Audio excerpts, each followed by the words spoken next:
परमात्मा को जानने से पहले आत्मा को जाने, और आत्मा जान ली तो फिर परमात्मा दूर नहीं। किसी ने लिखा था, आज प्रातः काल जब हम मंत्र पाठ कर रहे थे तो यजुर्वेद के 40वें अध्याय में पूज्य आचार्य जी के निर्देशन में चल रहा था, तो एक मंत्र आ रहा था, तद दूरे तद्वंतिके। प्रश्न यह है परमात्मा कहाँ है? तो कहा परमात्मा निकट से निकट है और दूर से दूर है। फिर पूछा किसके निकट है परमात्मा और किससे दूर है? ये भी तो प्रश्न है ना। तो उन्होंने कहा ज्ञानियों के तो बहुत निकट है और अज्ञानियों से बोलो जरा बहुत दूर है।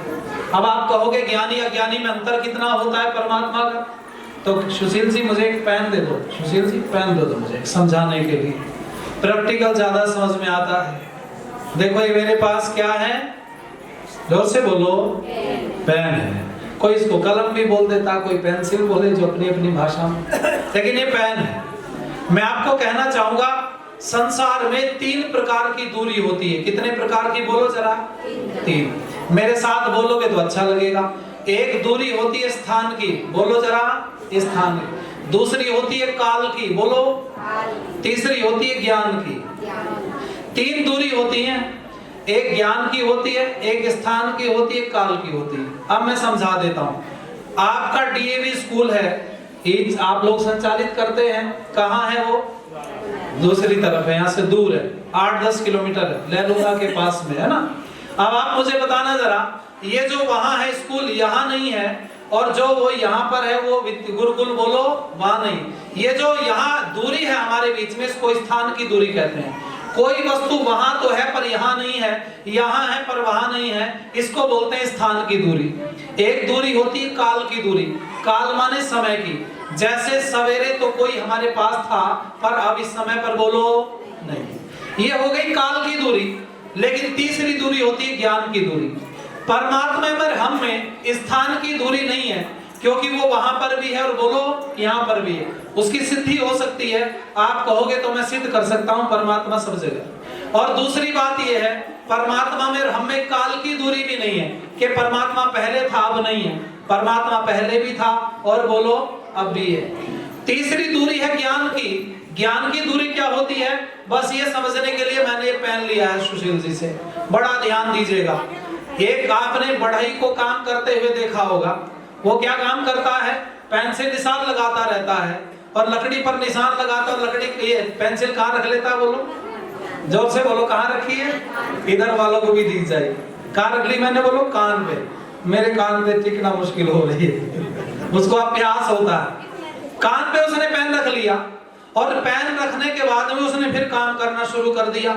अब मुझे एक बात बताना, ये जो पेंसिल है और बढ़ई है, इन दोनों में स्थान की दूरी है क्या? बोलो नहीं है। अच्छा काल की दूरी है क्या? बोलो कि पहले पेंसिल इसके पास थी अब नहीं है, ऐसा है क्या? बोलो ऐसा भी नहीं। पेंसिल पहले भी थी अब भी है, ना स्थान की दूरी है ना काल की दूरी है।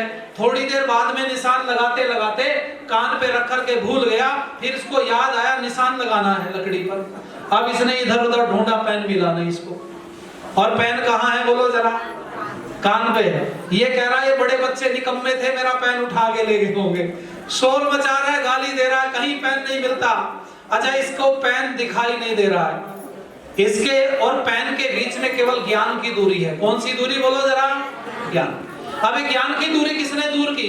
कोई बहुत समझदार व्यक्ति आया, मान लो हमारे भाटिया जी जैसे व्यक्ति आए और उन्होंने कहा रे क्या ढूंढ रहे हो? तो उसने कहा कुछ नहीं ढूंढ रहा साहब, पेन गुम हो गया, पेन ढूंढ रहा हूं। कहने लगे कितने पेन थे तुम्हारे पास? अरे बोले एक ही तो पेन था। बोले एक तो तुम्हारे पास अब भी है। बोला समझा नहीं। अरे बोले हाथ जरा कान के ऊपर को घुमा के देखो। समझ में आई ना बात? जोर से बजाओ चलो। हाँ, जैसे पेन में और बढ़ई में स्थान की दूरी नहीं थी, काल की दूरी भी नहीं थी, केवल ज्ञान की दूरी थी। और ज्ञान की दूरी जब मैं अज्ञानी हो जाता हूं तो मेरे से दूर नहीं होती, उसके लिए कोई विद्वान व्यक्ति उस दूरी को दूर कर देता है।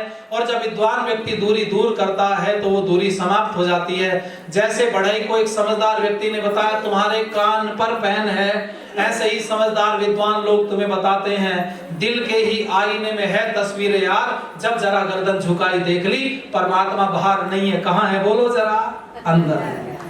और हम कहाँ ढूंढ रहे हैं उसको? मूढ़ मृग तुल्य चारों दिशाओं में तू ढूंढने तुझको जाए तो मैं क्या करूं? परमात्मा को हम सब ढूंढ रहे हैं। ये यजुर्वेद का 40वां अध्याय कह रहा था कि वो तुम्हारे निकट से निकट है और दूर से दूर है। ज्ञानी बनो। और ज्ञानी कौन सा बने? तो पहला तो यही समझ में नहीं आता परमात्मा दुनिया में कितने हैं। बोलो, जो कृष्ण जी के मंदिर में जाता है, क्या वो राम जी के मंदिर में प्रसाद चढ़ाता है? हाँ, कभी कभार तो चढ़ाता हो, पर वो कहेगा जी मैं तो कृष्ण जी को मानता हूँ। क्यों जी? अच्छा, कोई भोले बाबा का भक्त आपको मिल जाए तो भोले बाबा के मंदिर में जाता है या दुर्गा के में जाएगा? बोलो। वो कहता मेरे तो भोले ही बाबा सब कुछ हैं। पता चला लोग आपस में बटे हुए हैं। हाँ, कहते सब जरूर हैं। हम पूछते हैं परमात्मा कितने, तो कहते हैं भैया दुनिया में परमात्मा तो एक ही है। हमने कहा फिर तुम कहाँ जाते हो? मैं तो शंकर भगवान पे जल चढ़ाता हूँ। मैंने कहा सुबह सुबह वहां आरती होती है, जरा गंगा जी पर वहां भी आ जाया करो।